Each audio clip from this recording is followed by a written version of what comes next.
Oh, hi. Welcome back. It's day 17. Let's talk about the biggest con in food history, breakfast. For 99% of human existence, we ate when food was, available. In 1965, anthropologist Richard B. Lee studied the Coon Bushmen of the Kalahari Desert, and he found that this group of tribesmen who've never been influenced by the developed nations only spent 2 to 3 hours a day getting food, which varied at times, and they sure weren't eating cornflakes at 7 a.m. sharp.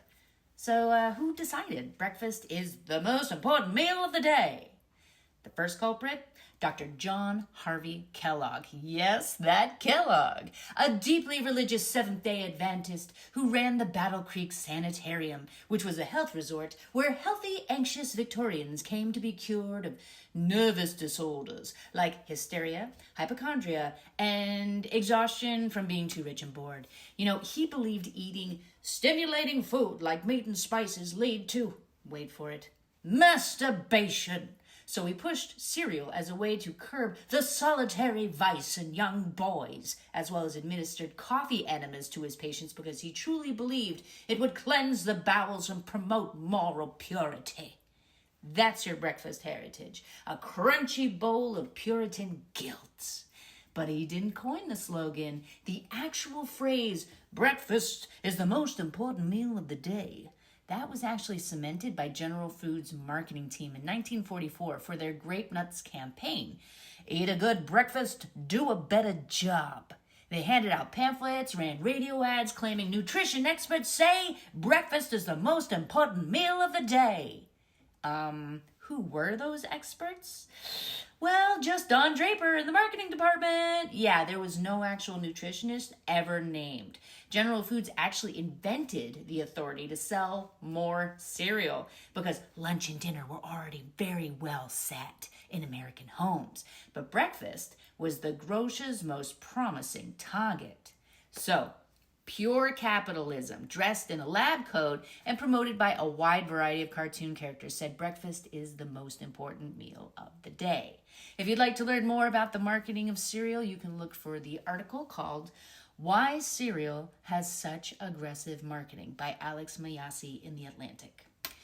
So it kind of, makes you wonder how much of what we're told today as factual information is still being made up. Especially with the Trump administration reportedly firing 3,500 FDA staff responsible for food safety, the question practically answers itself. I mean, we're already seeing domestic food inspections drop by half, and the suspension of food safety quality checks, which also means contaminated food is going undetected until people get sick. That's the explosive diarrhea we're dealing with now. Yes, it's not from processed foods, but from the food contamination that's slipping through a gutted regulatory system that used to protect us. So, here's the kicker. That cereal empire they built? Today, a 2019 study comparing children's cereals across 5 Western countries found that U.S. cereals contain significantly more sugar per serving than the U.K., Canada, Australia, and New Zealand. Nearly 90% of U.S. children's cereals had more than 20% sugar by weight, compared to just half that in other countries. And 19 U.S. cereals listed sugar as the number 1 first ingredient, meaning it was the predominant ingredient. The U.K., 0. Canada, only 3. But the U.S., just about every single one of them, and sadly, they're all marketed to kids. U.S. cereals average 6 grams of sugar per bowl. That's half a pound of sugar every 30 days from just 1 bowl a day. And nearly 33% of U.S. households still serve their kids cereal as the main breakfast item every morning. I don't know about you, but that's a lot of sugar before the school bell even rings. But here's the real kicker. You know that rumor that if you skip breakfast, you gain weight? Well, a sweeping review in the American Journal of Clinical Nutrition concluded that this belief exceeds the strength of the scientific evidence. That means there is no evidence that proves this is actually true.